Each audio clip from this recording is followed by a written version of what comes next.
그 홍성이 낳은 비운의 방랑시인 천곡 이달과 관련돼서 좀 말씀을 드리겠습니다.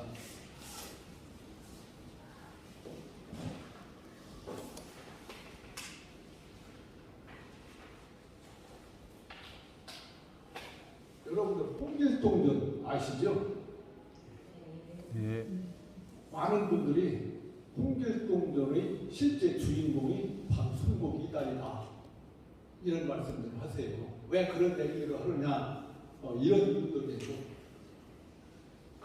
이게 부안면 하대마을, 황곡리 하대마을입니다. 황곡리에 상대, 중대, 하대. 옛날 지명은 상대동, 중대동, 하대동 이렇게 있었대요.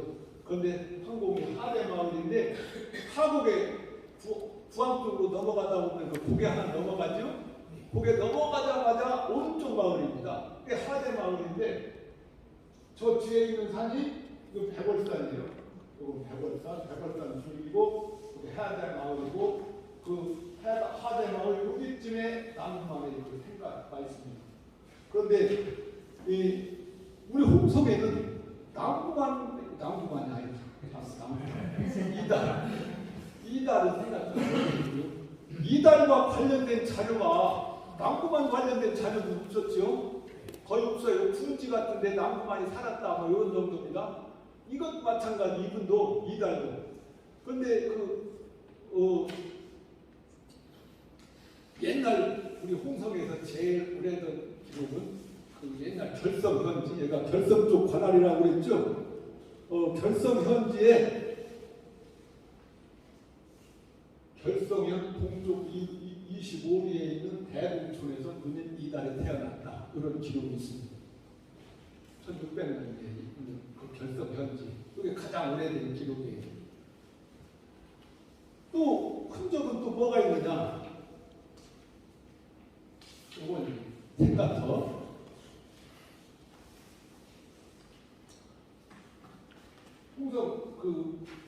홍주 읍성이에요. 옛날 세무소가 있었고 지금은 그 자리에 홍주성 역사관이 있죠. 역사관 바로 뒤편 이게 성이죠. 성 뒤쪽에 손곡 이달 시비가 있습니다. 이 이달 시비도 부원에서 세운 게 아니에요. 전국 시갑이 도모회에서 세운 거예요. 이 시비 내용이 뭐냐면 예매교라는 건데 불이 비는 노래라고 해석으로는 시골집에 젊은 아낙은 저녁거리가 없어서 빗속에 나가 보리를 베어 숲속으로 돌아오네. 생나무는 축축해서 불길도 일지 않는데 문에 들어서니 어린애들 옷자락을 잡으며 우는 요 분위기를 한번 상상해 보세요.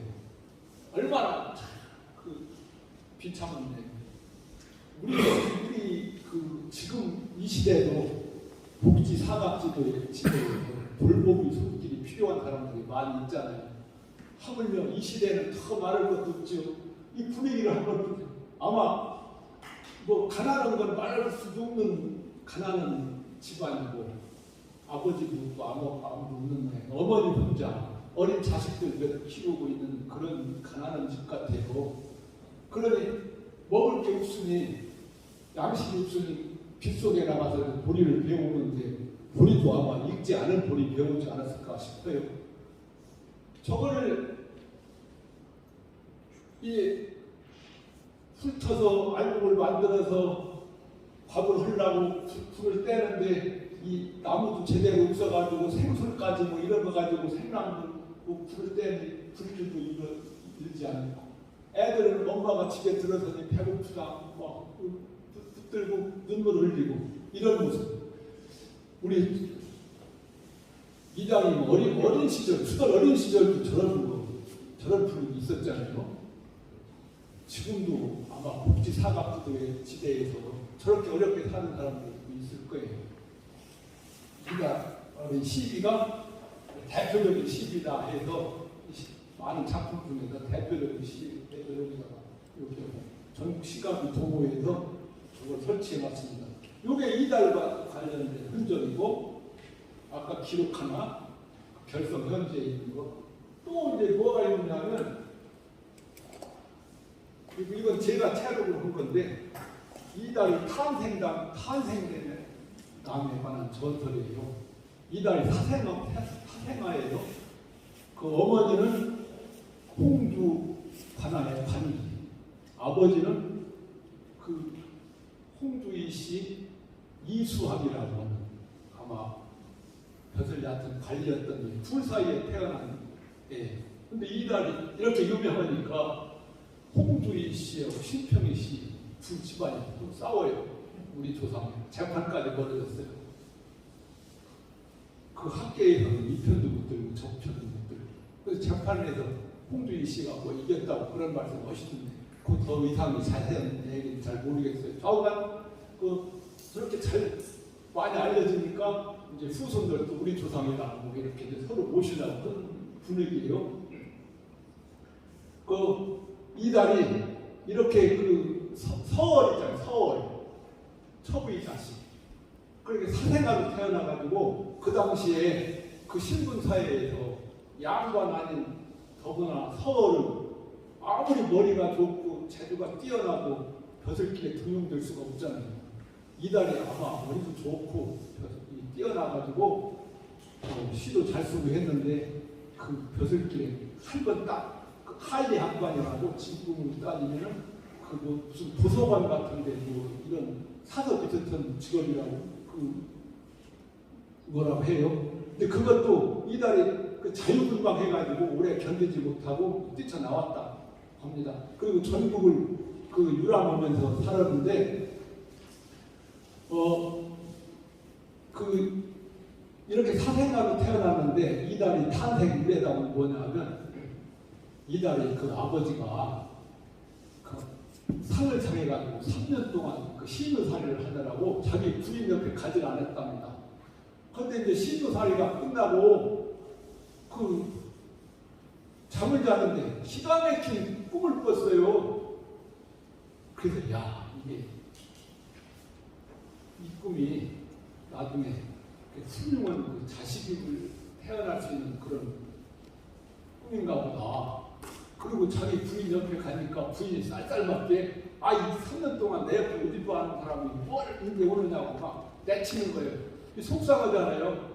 그러니까 이 아버지가 에이 속상한데 그 홍성 장이나 가야 되겠다.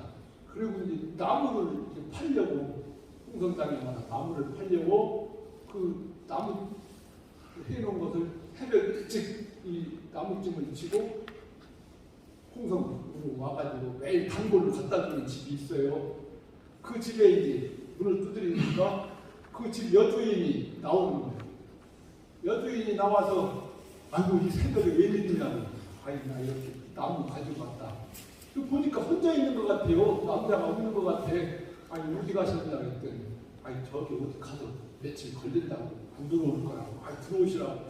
이게 여자도 또 외로웠는지 그렇게 좀 반겨주는 거예요. 그렇게 해서 그 나무쯤 갖다 받쳐놓고 방에를 들어가서 둘이 이제 그 동침을 하게 됐대. 그렇게 해서 태어난 자식이 바로 순국 이달이다. 이 사생아로 태어난 이런 이제 문명적인 이런 얘기들이 지역의 전설로 이렇게 전해오고 있어요.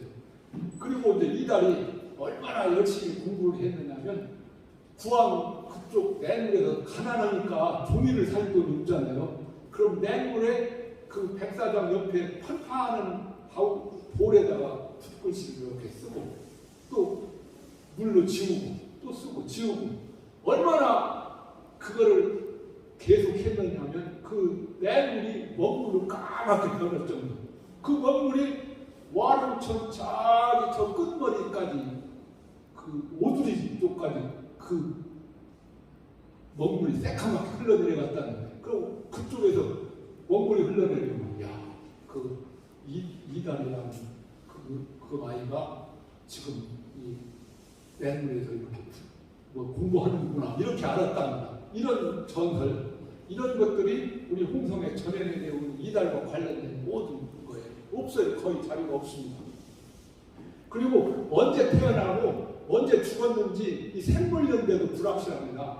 그 옛날 그 문인들이 그 문집에 이렇게 기록된 거를 보면은 언제 어디서 이달을 만났다 뭐 이런 얘기들이 가끔 나오거든요. 그럼 그런 것들을 방증 자료로 삼아서 1539년 전후에 태어나가지고 사망은 1612년 전으로 사망했을 것이다. 이렇게 추정만 합니다. 생물연대도 정확하게 전해내지 않고 있어요.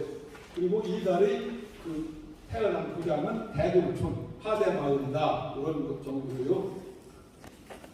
자, 그런데 이달이 이렇게 서원이라는 신분적인 한계 때문에 능력이 있어도 부용은 되지 못했지만 그 당시에 그 많은 양반들이나 그 시를 좋아하는 사람들도 수시로 이달을 이렇게 초청해서 자기가 그 관할을 그 지역 그 관청 그 관하에 그 두고 잘 대우하면서 시도 주고받고 뭐 이렇게 했어요. 그러니까 여기저기 떠돌아다니면서 그런 대우를 받으면서 살았습니다. 그 이달이 조선시대 때 얼마나 유명했던 사람이냐면 삼당 시인이라고 삼당. 당나라의 그 시풍을 따라서 쓰는 최고 잘 쓰는 세 사람 중에 하나예요. 그래서 삼당 시인이라고 이달 치면은 조선시대 삼당 시인 이렇게 나옵니다. 그 삼당 시인이 누구냐면 최경창이라고 하는 사람 하나 하고 백광이라고 하는 사람 하나 하고 이달 셋이. 근데 이 세 명은 자주 어울려 다녔어요. 근데 이 셋 중에서 이달은 애초에 서울 출신이니까 벼슬길에 나갈 수 없는 사람이고 백광이라고 하는 사람은 양반인데 그 진사시험 합격하고 더 이상 양반 그 벼슬 안 하고 최경창이라고 하는 사람만 벼슬길에 나갔어요. 그럼 최경창이 여기저기 이제 그 지역 우두머리로 가면 같이 가서 어울리면서 며칠 몇 달 가서 신세도 치고 이렇게 하면서 시 주고받고 했는데 그 시를 주고받고 한 얘기들이 많이 나오는데 이 시가 아주 유명해요. 그 최경창이 그 이제 지역에 우두머리로 갔을 때 그 지역에 가서 저렇게 신세를 지고 있는데 옆에도 관기들 옆에서 시도 들게 하고 그러니까 이달이 그 관기하고 같이 어디 바람도 쏘기로 가고 이렇게 했을 거 아니에요. 근데 시장에 나갔는데 중국 상인이 비단을 팔고 있는 거예요. 이 같이 간 그 기생이 그 비단 장소 앞에 가서 그거를 좀 하나 사가지고 자기 이렇게 장신구도 만들고 싶어 하는데 옆에서 이달이 참 기분 좋게 호기롭게 딱 사줬으면 좋겠는데 별 피터털이잖아요. 돈이 하나도 없잖아요. 아유 참 몸둘바를 모르거든요. 마음이 답답하고 안타깝고 그래서 자기 그 마음을 시로 읊어서 최경창한테 보낸 거예요. 중국 상인이 강남시장에서 비단을 팔고 있는데 아침 해가 떠오르며 비치니 자줏빛 연기가 피어나네. 아름다운 여인이 그걸 가져다 치맛들을 만들고 싶어 하지만 주머니 속을 아무리 뒤져도 값어치 나갈 돈이 없구려. 최경창한테 보내니까 최경창이 참 멋진 사람이에요. 이달의 시는 한자에 1000만금이나 나가는 훌륭한 시다. 그러니까 한자에 값어치를 쳐서 돈을 보내라. 해가지고 이달한테 보냈다는 거예요. 또 어떤 기록에는 1000만금이나 나가는 그런 값어치 있는 시인데 우리 지역의 살림살이가 그렇게 다 줄 수는 없으니 한자에 뭐 쌀 한 3마리나 3가마 정도 쳐서 갖다 드려라. 뭐 이렇게 보냈다는 이런 기록이 있고 이 뒤로 이 시가 그렇게 유명했답니다. 이수방이라고 그 조선시대 실학자 지공유서를 쓴 그분도 이 시를 소개하고 있어요. 자기 책에다. 그 홍주 목사도 한 분이에요.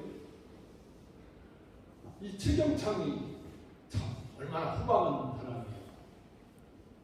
또 이 최경 이따 이거 화문비생 완영 얘기할 때 미리 얘기할게요. 최경창은 그 어떤 일화를 가지고 있느냐면 최경창 젊은 시절에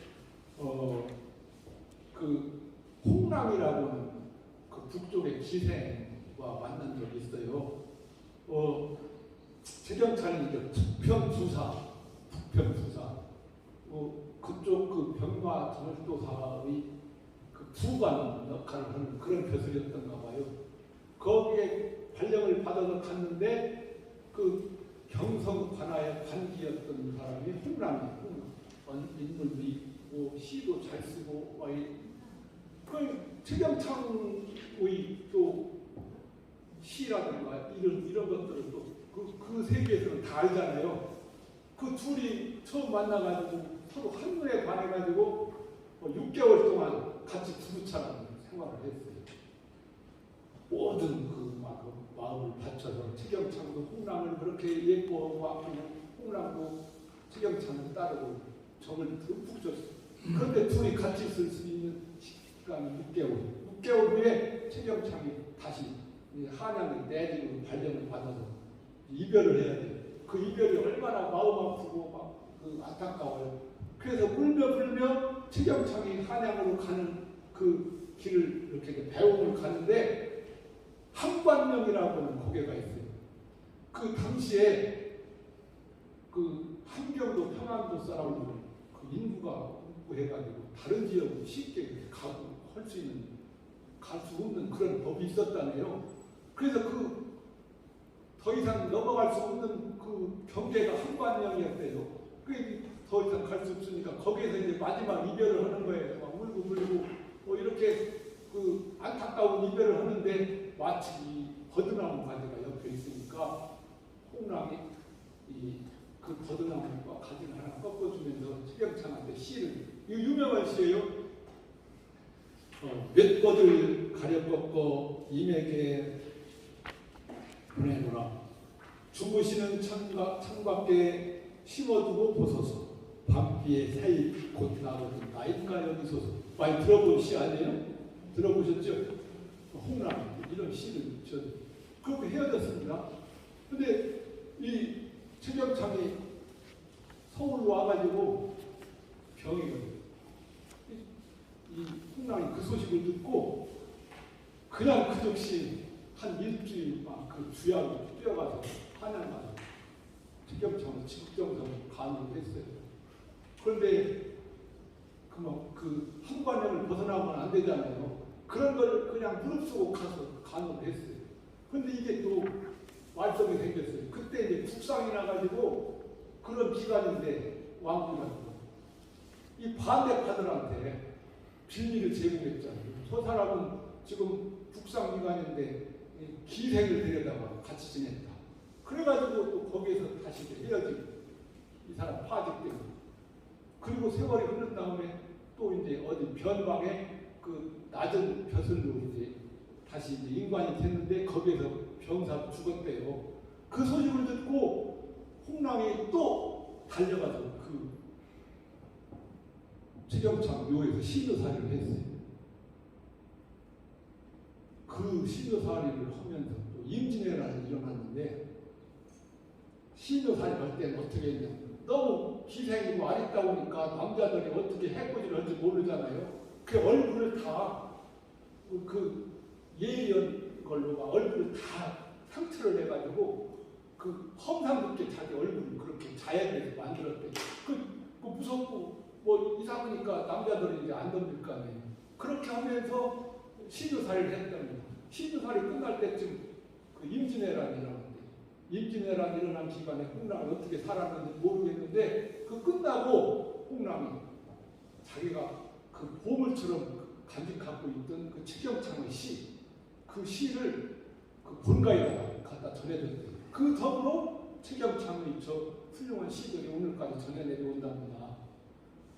이 집안에서 너무 고맙잖아요. 그 후손들이 비록 홍남이 최경창 자기 조상과 그 부부 인연을 맺지 못했지만 우리 조상 할아버지와 맺은 우리 할머니랑 마찬가지다. 그래가지고 홍남의 그 묘를 최경창 그 부부가 있는 그 묘 아래 정성 들여서 묘에다가 묘를 거기다가 그 모셨대요.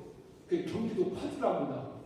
그 시비도 세워놓고 그래서 많은 사람들이 이런 일화를 듣고 또 호기심도 있고 감동도 하고 해서 많이 찾아간답니다. 저도 한번 가보고 싶은데 아직 못 가봤어요.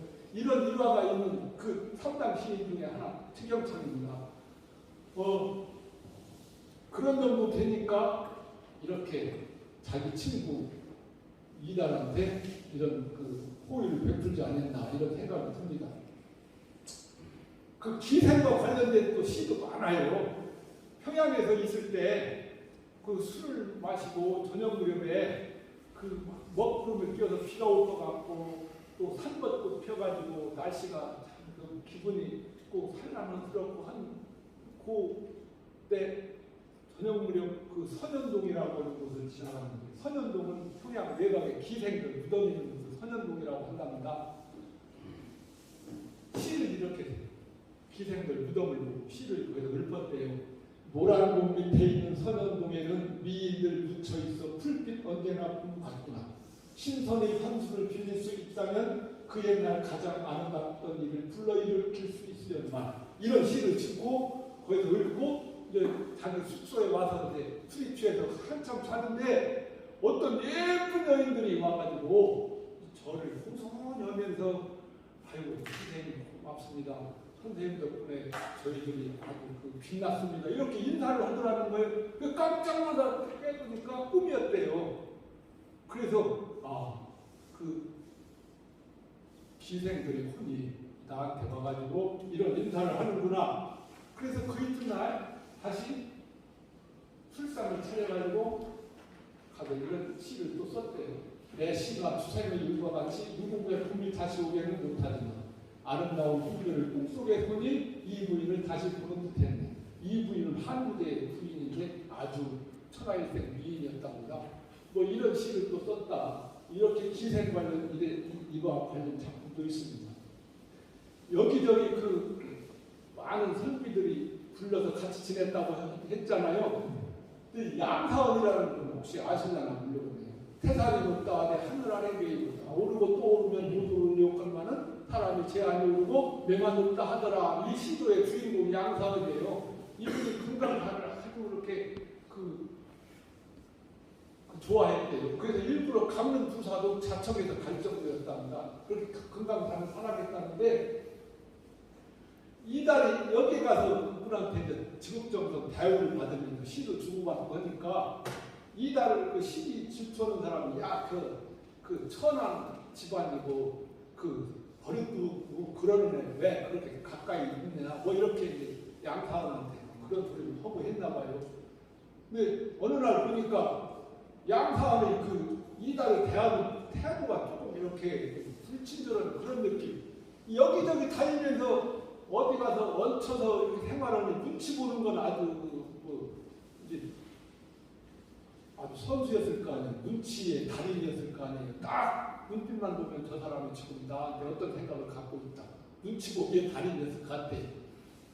그래서 이 양사원의 태도가 어느 날 보니까 좀 귀찮아하는 것 같아서 이런 시를 지었대요. 부사 양사원의 경우이다.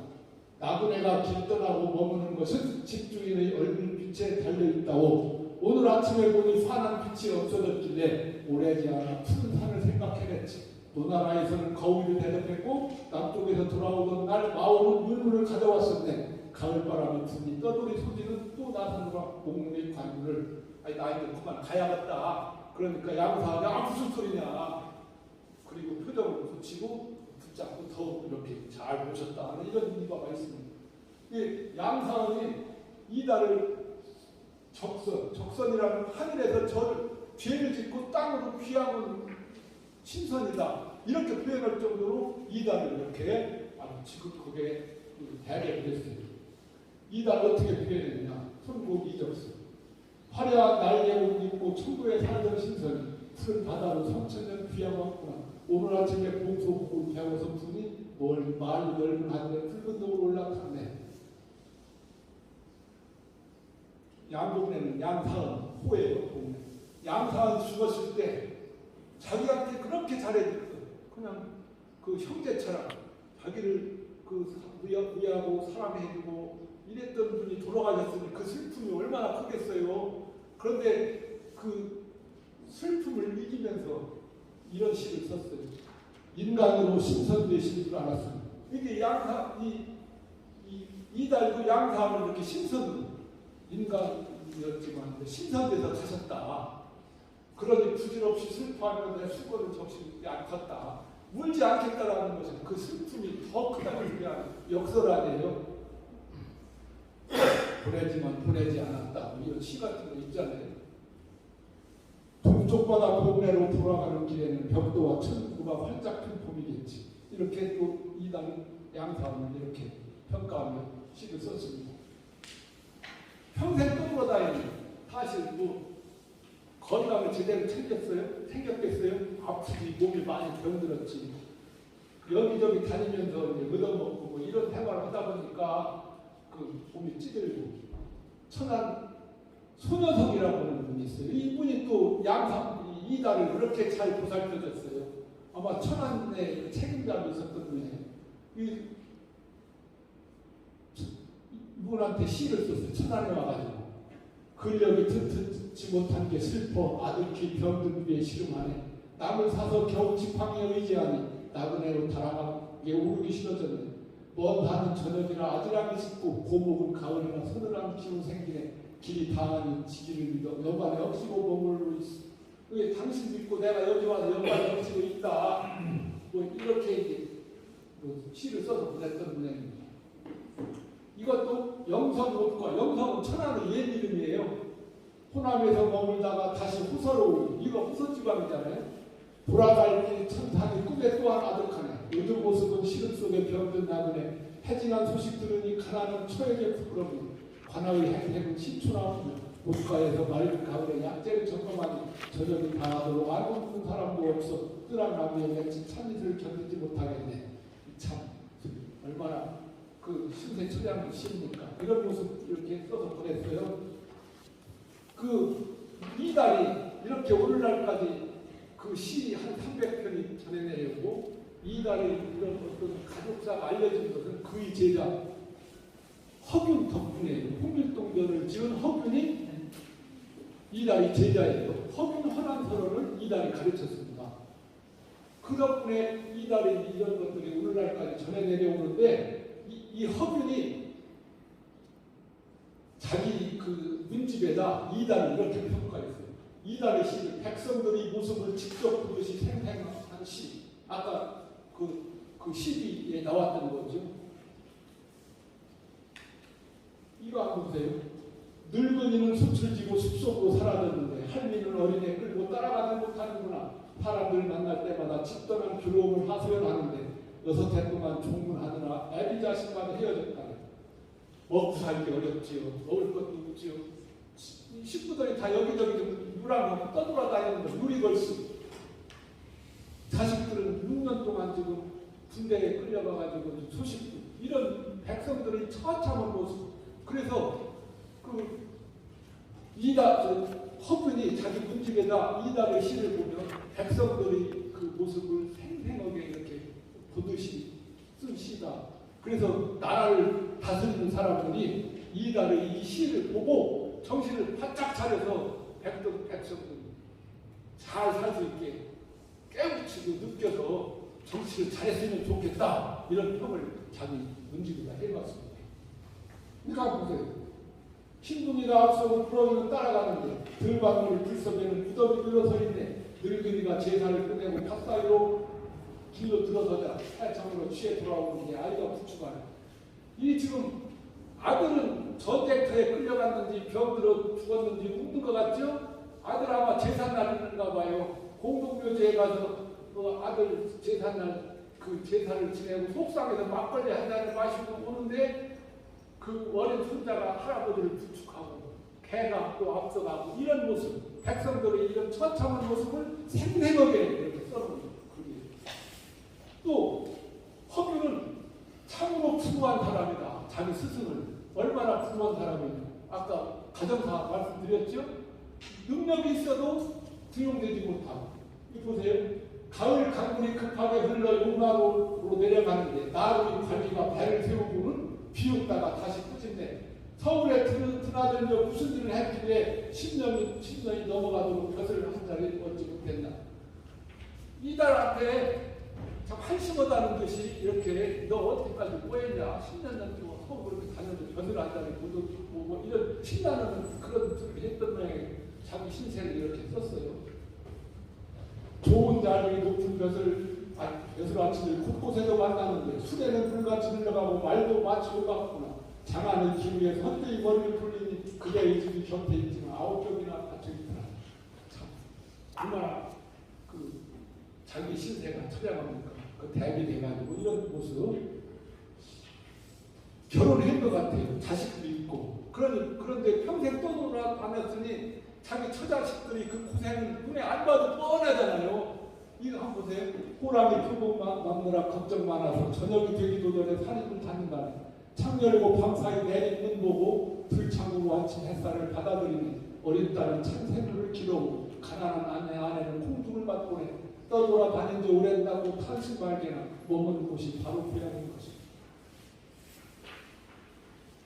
이달이 강원도 원주시 불원면 순곡리에서 한동안 살았답니다. 그래서 그 대표적인 호를 순곡을 쓰고 있어요.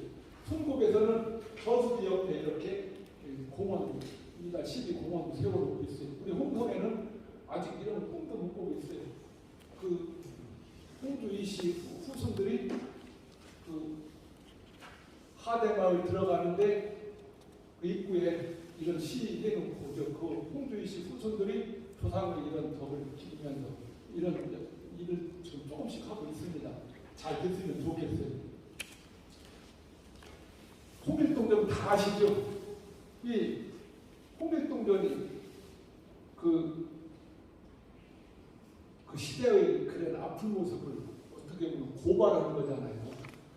그 양반 쌍문 뭐 이래가지고 서울 출신 벼슬 보도하고 아버지를 아버지라고 뭐 이런 그 사회의 부조리한 모습을 그 고발하면서 이런 세상 없어지고 더 좋은 이상향적인 그런 세상이 오기를 바라는 그런 마음, 이게 문학의 역할이 아닙니까? 아마 홍길동전도 그런 의미로 써있지 않을까. 아마 이 허균이 자기 떠돌아다니는 스승 이달을 보면서 이달을 주인공으로 해서 이 글을 쓰지 않았을까 이런 생각을 합니다.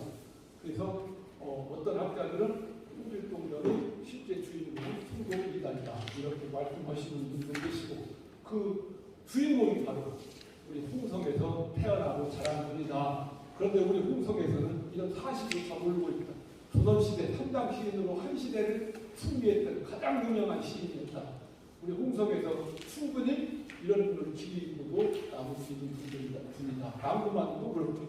그런데 지금 뭐 역사 축제하는 그 주인공들 진짜 훌륭하신 분들이죠. 나라 힘들 때 촛불 소금 같은 역할을 했던 분들인데 그분들 선양하는 거 당연히 해야 돼요. 그리고 이분들이 그늘에 붙여있는 분들이에요. 다. 이런 분들을 여기 계신 여러 마을 만들고 하시는 분들이 나서서 이렇게 해주시면 더 좋지 않을까 이런 생각을 해봅니다.